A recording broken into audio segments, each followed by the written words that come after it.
क्या लगता है कि इंडिया आने वाले टाइम के अंदर इस रोड इनिशिएटिव से चाइना को टक्कर दे सकता है या नहीं दे सकता? अमेरिका साथ मिलेगा तो?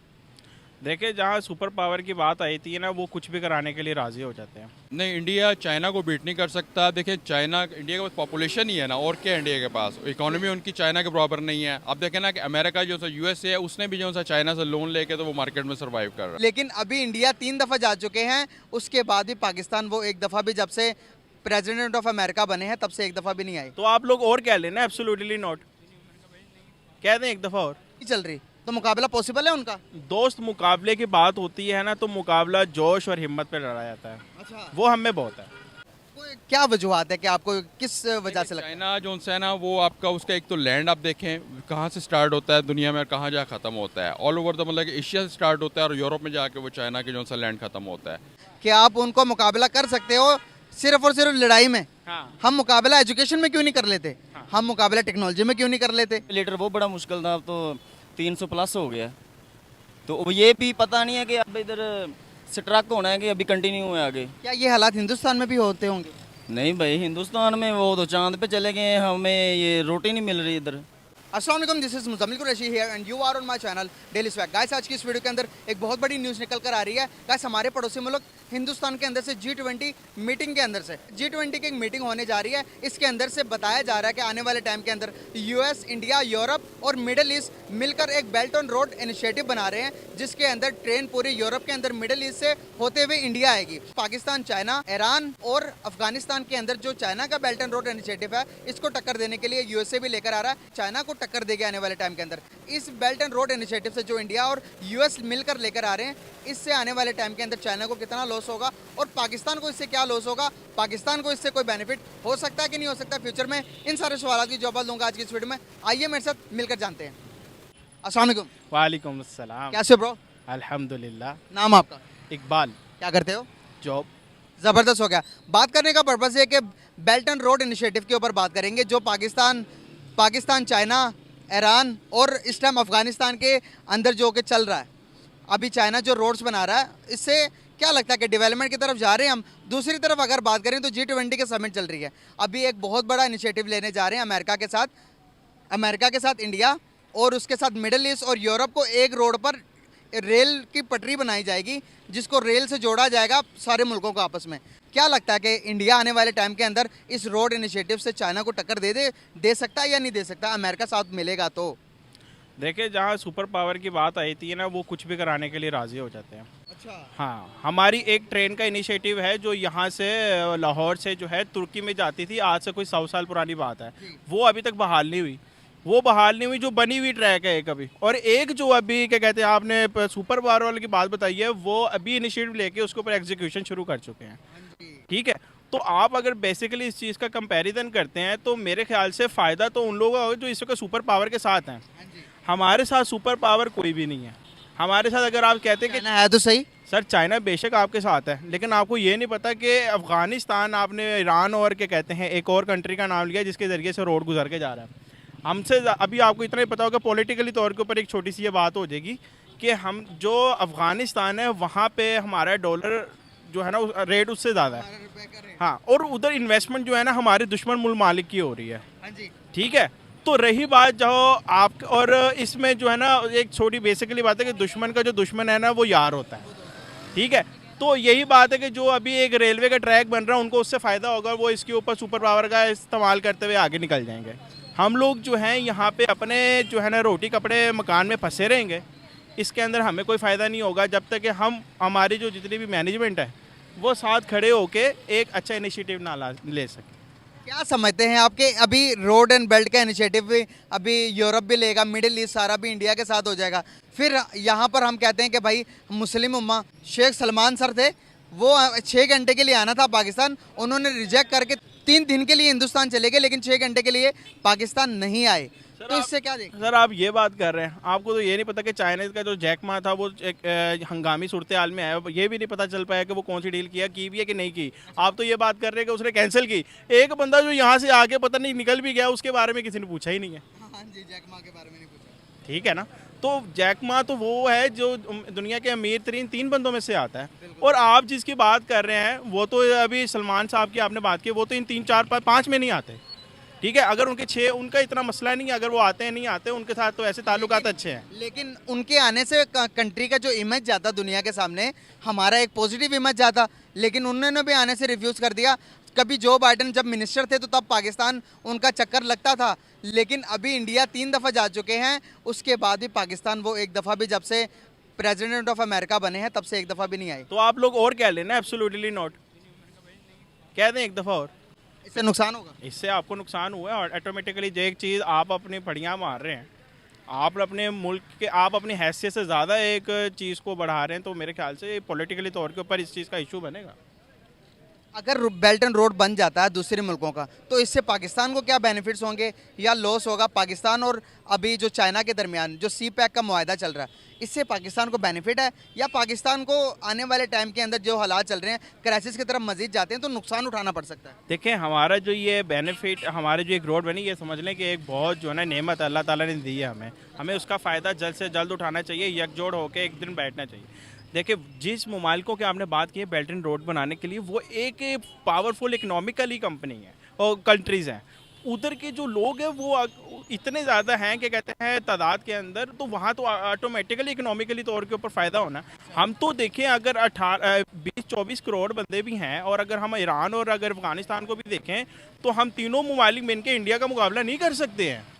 अगर आप डेटे की बात कर रहे हैं तो डेटा के लिहाज से हमारी जो इकोनॉमिकली और क्या कहते हैं क्वांटिटी तौर के ऊपर जो हमारी मर्दमशुमारी है उनसे कम है। तो आप अगर पावरफुल कंट्रीज़ की बात बता रहे हैं, आप अमेरिका और क्या कहते हैं इंडिया की बात कर रहे हैं, उनकी पॉपुलेशन बहुत है। आप अगर क्या कहते हैं यूनिट इकनॉमिक्स की तौर के ऊपर अगर आप आते हैं, तो हमें तो वो क्या कहते हैं साथ भी नहीं लगने देंगे। क्या समझते हैं आने वाले टाइम के अंदर अभी जो G20 का समिट हो रहा है इंडिया हिंदुस्तान के अंदर, ये हिंदुस्तान के लिए कितनी खुशखबरियां लेकर आएगा? और क्या वर्ल्ड वाइड की दुनिया का नज़र चांद चंद्रयान पर जाने के बाद तो उनके मुल्क के अंदर तो ऐसे समझ लें कि सोने पर सुहागा हो गया, जितनी बाहर से इन्वेस्टमेंट आ रही हैं और जितनी दुनिया उन पर ट्रस्ट कर रही है, और साउथ पोल पर जाने वाला पहला मुल्क भी बन गया इंडिया। तो क्या समझते हैं आपके कितना बड़ा उनको अपॉर्चुनिटी मिलती जा रही है? उनकी जो पॉलिटिशियन है, उनके जब से 15 साल 10 साल होने वाले हैं, अभी 15 साल अगर इलेक्शन में भी वही आएंगे, हमें कोई इस तरह का पॉलिटिशियन क्यों नहीं मिला जो लॉयल हो, जो पाकिस्तान को भी तरक्की की तरफ लेकर जाए? कोई मिला इस तरह का? बॉस, ये चीज़ ना एक सोच से आती है, ठीक है? इंसान मर जाता है, एक सोच ज़िंदा रहती है। पाकिस्तान भी एक सोच का नाम है, जो कायदे आज़म दे के गए थे तब तक हम जिंदा है हमारा पाकिस्तान, ठीक है? तो वो एक सोच के तहत आगे निकल रहे हैं। आप चंद्रयान की बात कर रहे हैं, उन्होंने तो अपने सूरज के ऊपर उन्होंने एक अपना प्रोजेक्ट शुरू किया है, ठीक है? हाँ जी। तो आप अगर ये चीज़ करना चाह रहे हैं तो हमें अपनी सोच को बढ़ाना होगा, हमें अपनी जो है ना रोटी कपड़ा मकान से आगे निकलना होगा। हम निकल सकते हैं? मेरा अभी के सिनेरियोस देखते हैं बहुत दूर है, बहुत दूर है। हमें तो उन्होंने इसी चीज़ में फंसा के रखना है और ऊपर क्रीम सेट रखनी है। और आप मुझे एक बात बताएं कि हम यहाँ पर कहते हैं कि हम मुकाबला इंडिया का करेंगे, यहाँ पर हमें रोटी नहीं पूरी हो रही, और वो बात करते हैं कि भाई सुपर पावर बनने की या ना बनने की। अगर आप जज्बात को थोड़े साइड पर रखकर आप मेंटली तौर पर मेंटल को थोड़ा हाजिर रखें, दिमाग को हाजिर रख के सोचेंगे, तो लगता है कि मुकाबला करने के लिए जिस तरह के हमारे हालात हैं, न साइंस से हमारी दूरी, हम कोई बात साइंस पे करते ही नहीं है। अगर साइंसदानों की बात करें तो हमारा भी कोई स्पेस एजेंसी है, किसी भी चीज़ का हमें पता ही नहीं है, सिर्फ रोटी का पता है और कोई चीज़ नहीं चल रही, तो मुकाबला पॉसिबल है उनका? दोस्त, मुकाबले की बात होती है ना, तो मुकाबला जोश और हिम्मत पे लड़ा जाता है। अच्छा, वो हमें बहुत है, ठीक है? अगर हम कहते हैं ना अगर रोटी कपड़ा मकान नहीं है, तो उस बेस पे भी हम जोश से लड़ जाएंगे। कैसे लड़ोगे? बॉस देखिए, बात आपने जो मुझे की ना वो जोश की है कि अगर आपके पास जो है ना आपने फॉर एग्जांपल बात ये की है कि हमारे पास सुपर पावर होने के नाते पे भी हम क्या उनका मुकाबला कर सकते हैं। तो मैंने तो आपको इस चीज़ का यही जवाब दिया कि बॉस हम मुकाबला कर जाएंगे, लेकिन सोच के तौर के ऊपर जो हमें मार रहे हैं, हम उस सोच का मुकाबला नहीं कर पा रहे। अब मुझे बताएं, एक बात है कि आपके पास जज्बा इतना ज़्यादा कि आप उनको मुकाबला कर सकते हो सिर्फ और सिर्फ लड़ाई में। हाँ। हम मुकाबला एजुकेशन में क्यों नहीं कर लेते? हाँ। हम मुकाबला टेक्नोलॉजी में क्यों नहीं कर लेते? फैक्ट है ना, हम अपनी सोच को, हम थिंकिंग को लड़ाई झगड़े से पहले ही पाकिस्तान को कहा जाता है कि टेररिस्ट स्टेट है यहाँ पर, इस वजह से कि हमारी सिर्फ और सिर्फ लड़ाई झगड़ों में भी हमें फंसाया गया। नहीं भाई, हमें टेक्नोलॉजी की तरफ जाना, हमें एजुकेशन में डेवलपमेंट करनी है, दुनिया हमारी मिसाल दे। ऐसा हो सकता है पॉसिबल? और पॉसिबल होने के लिए कुछ भी हो सकता है। आपने मेरे सवाल का खुद ही जवाब दे दिया कि हम टेक्नोलॉजी के और सोच के तौर जो है ना एक जीती जाती साजिश का शिकार हो रहे हैं, ठीक है? जब तक हम साथ बैठ के इन सब चीज़ों को पसे पुश नहीं डाल सकते, हम आगे नहीं बढ़ सकते। और जज्बे की भी बात की आपने कि हम में बड़ा जज्बा है, क्या किस चीज़ का जज्बा? देखिए जज्बा बहुत, देखिए हमारी जो है ना जज्बा जो आता है ना हमारे ईमान से आता है। हमारे ईमान का ईमान है देखिए, जो मौजूदा सूरत हाल है। हमारे ईमान का हिस्सा कि हमने अपने मुल्क के साथ उसके साथ प्यार करना है, तो वही चीज़ हमें जोश दिलाती है। उसी जोश के बदले में हम लड़ सकते हैं। बिल्कुल सही, लड़ना चाहिए। सिर्फ लड़ना इसलिए चाहिए कि हमें आओ भाई तालीम के लिए लड़ते हैं, आओ भाई एजुकेशन के लिए लड़ते हैं, आओ भाई टेक्नोलॉजी के लिए लड़ते हैं कि कौन ज़्यादा डेवलपमेंट की तरफ जाता है। क्या लगता है कि आपको अब जो लड़ाई रह गई है जज्बे के, हाथों में तलवार लेकर डंडे लेकर आप किसी से लड़ने जाओगे, एक मुल्क जिसके पास हर किस्म की टेक्नोलॉजी है, वो बायो जंग लड़ सकता है, उस मुल्क के पास ऐसी टेक्नोलॉजी है जो कि हर चीज़ की आप देखो कि उनके मिसाइल के रेट चांद तक है, उस मुल्क से लड़ने के लिए उस मुल्क की जैसी तैयारी करनी पड़ेगी ना भाई। बॉस बात यह है कि देखिए इन चीज़ों की तैयारी करने के लिए ना हमारे जो वुज़रा है ना वो पढ़े लिखे आने चाहिए। देखिए टेक्नोलॉजी के लिए अगर आप तो उसकी टेक्नोलॉजी पे उसने कोई पढ़ा लिखा या उसके बारे में शौर है, उसका कोई एक्सपीरियंस है, तो वही आके बैठेगा। अब जिसके पास पैसा वो करोड़ों रुपए दे के जो है मिनिस्टर बन जाता है, क्या वो बंदा आके हमारी चीज़ टेक्नोलॉजी को सही करेगा? ऐसा नहीं हो सकता। तो हम आप मानते हैं कि हम में फॉल्ट है, हमारे एजुकेशन सिस्टम में फॉल्ट है, इसको हमारी ठीक हर करना चीज़ में करप्शन है और इसके अंदर फॉल्ट है। जबरदस्त हो गया, बहुत शुक्रिया, बहुत अच्छा लगा बात करके, थैंक यू।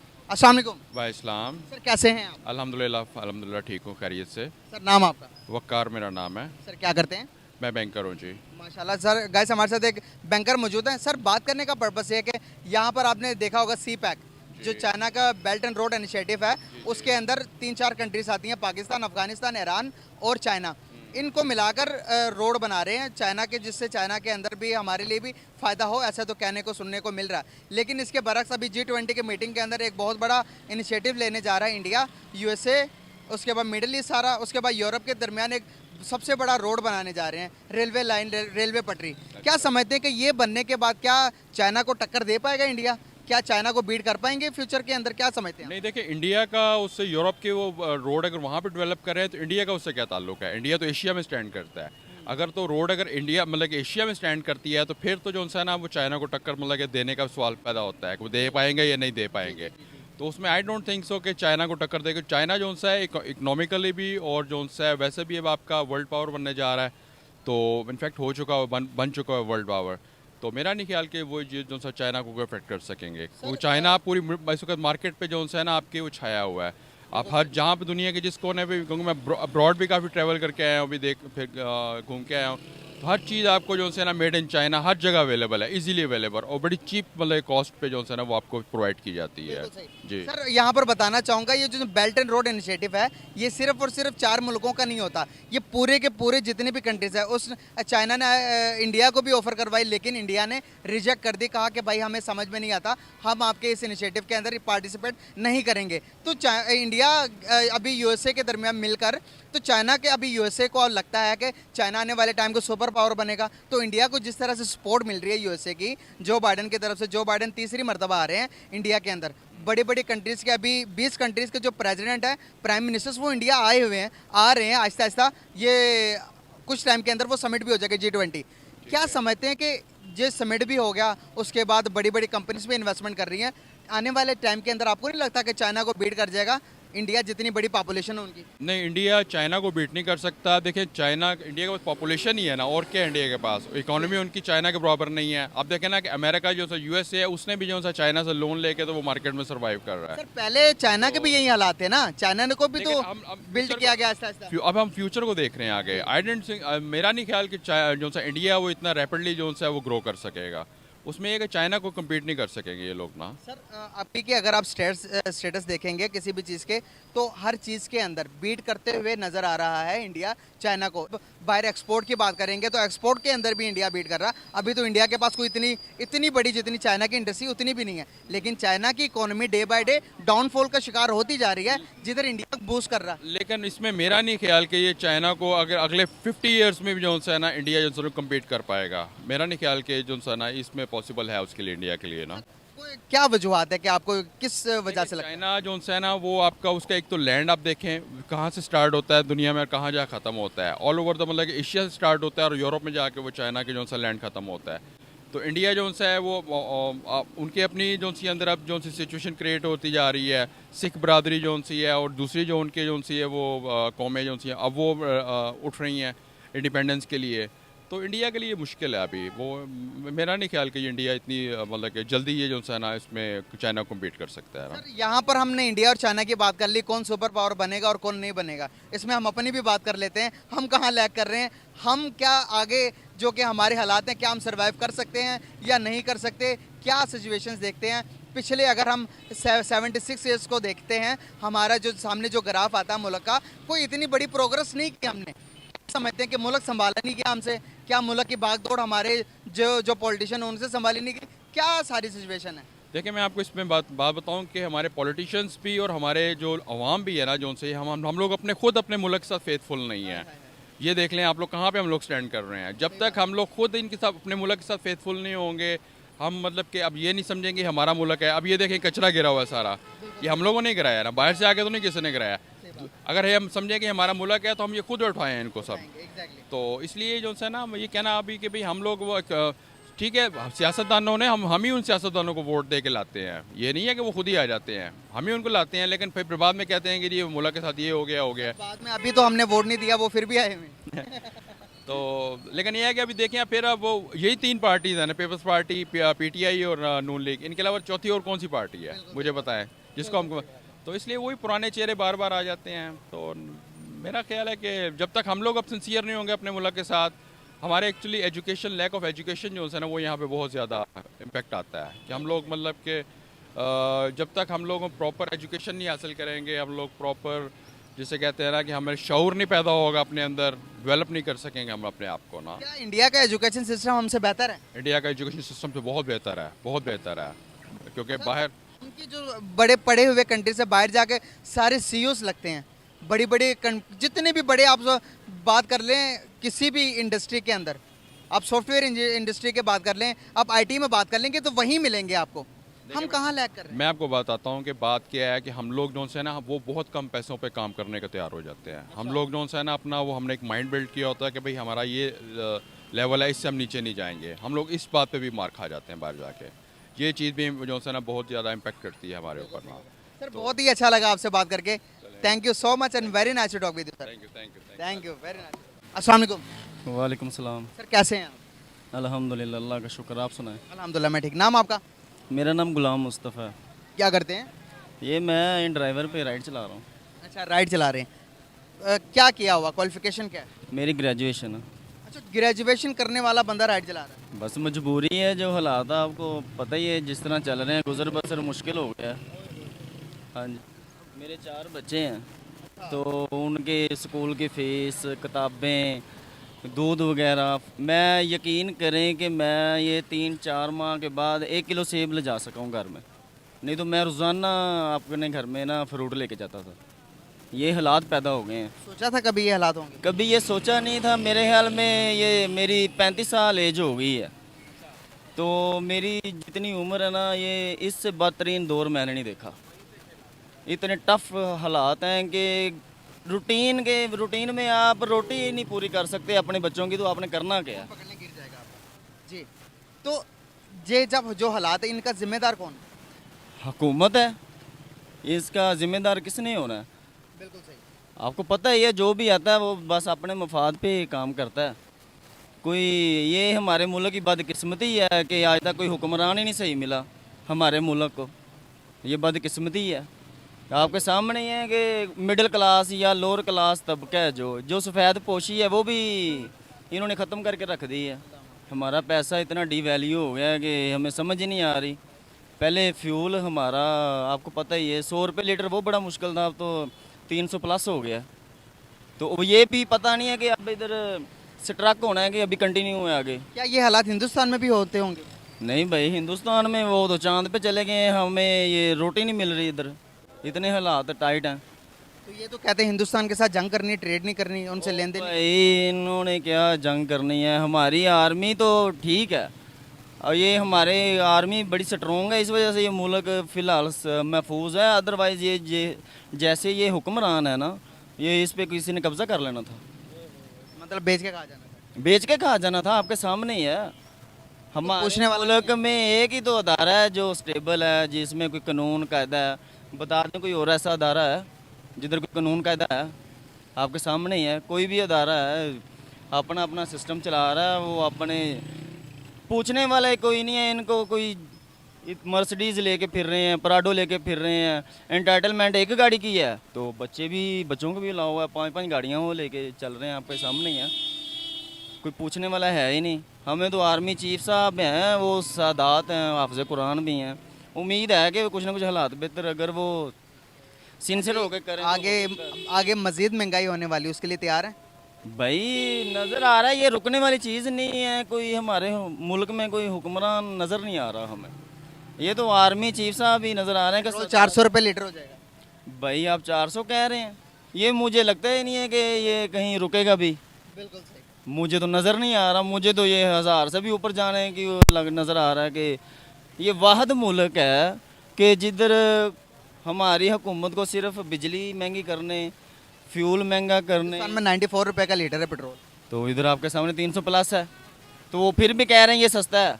यार मैं कल एक बंदे से मिला हूँ, वो बेचारा किसी ना मेडिसिन कंपनी का मैनेजर है, वो कहता पंजाब लेवल पे मेरी पोस्ट है। वो रो रहा था मेरे सामने, वो कह रहा है मुझे कल्टस मिली हुई है कंपनी की तरफ से, वो मैंने ऊबर वाले को दी हुई है कि यार मुझे जो दिन में आप पैसे बनते वो मुझे दे दिया करें। तो मैं जो ट्रैवल कर रहा हूँ ना, मैं लोकल बस पे ट्रैवल कर रहा हूँ। मैं मेरी कल उससे मुलाकात हुई, उसके 2 बच्चे हैं, वो भी रो रहा था। तो हम तो फिर लोअर क्लास में आते हैं, हमारा क्या हाल होगा आप बताएं ना। आप भी समझदार हैं, आपका मीडिया से ताल्लुक़ है, तो हम तो फिर आम आदमी हैं। आपकी गुजर बसर हो रही है, आप बताएं ना। डिफिकल्ट है भाई इतना डिफ़िकल्ट है कि लोग इतने परेशान हैं कि लोग बिल्लों की वजह से परेशान हैं, लोग खुदकशियाँ कर रहे हैं यार। यार। हम कहते हैं कि हमने कश्मीर लेना है, तो इन सब सिचुएशन में क्या वो आएंगे हमारे पास? वो कश्मीर लेना, वो तो शुक्र करें वो लैदा हैं। अच्छा। इधर इधर क्या स्टेबलाइजेशन है, कोई बता दे ना। वो शुक्र करेंगे उनके पास है। इधर आके उन्होंने भी रोना ही है भाई, जो हालात पैदा हुए हैं। इतनी महंगाई है यार, गुजर बसर करना मुश्किल है। इंडिया में तो फिर भी वो कोई ना कोई चीज़ उनकी स्टेबल है। कभी सुना है आपने कि रोज़मर्रा की बुनियाद पे उधर पेट्रोल महंगा हो रहा है, चीनी महंगी हो रही है? चीनी 200 प्लस हो चली है, इधर 200 प्लस हो गई, उधर 35 या 40 रुपये की। भाई ये तो इधर रोटी नहीं पूरी होती। अब बच्चा है मेरा, 8 माह का बच्चा है, दूध में चीनी तो डालनी है। 200 रुपये का चीनी किलो है, वो 2-3 दिन भी नहीं निकलनी चीनी। कोई मेहमानों ने भी आना है, तो किस तरह हम घर चलाएं? हमारा मुल्क है, इसके लिए क्या बेहतरी की सोच सकते हैं, क्या कर सकते हैं? हमने क्या दिया आज तक इस मुल्क को? भाई हमने इस मुल्क के को क्या देना है, हमारे हाथ में क्या है? बस दुआ यही है कोई नेक और साफ जो जिसका ईमान पुख्ता है वही हुक्मरान अल्लाह ताला दे दे हमें। अगर अदारों को देखें तो अदारा एक ही है मुल्क में। चलो अल्लाह करे कि आर्मी चीफ ही कुछ स्टैंड ले लें यार, ताकि इनको हिदायत दें, डंडे ही मारें इनको, ताकि मुल्क में कुछ स्टेबलाइजेशन पैदा हो जाए यार। गाइस आप देख सकते हैं कि क्या हालात पैदा हो गया। अपनी पूरी आप बीती बता दी इन्होंने कि इनके साथ क्या कुछ गुजर रही है और कितना डिफिकल्ट हो गया इनको सर्वाइव करना आज के इस टाइम के अंदर। बहुत शुक्रिया आपका, बहुत अच्छा लगा बात करके, थैंक यू सो मच।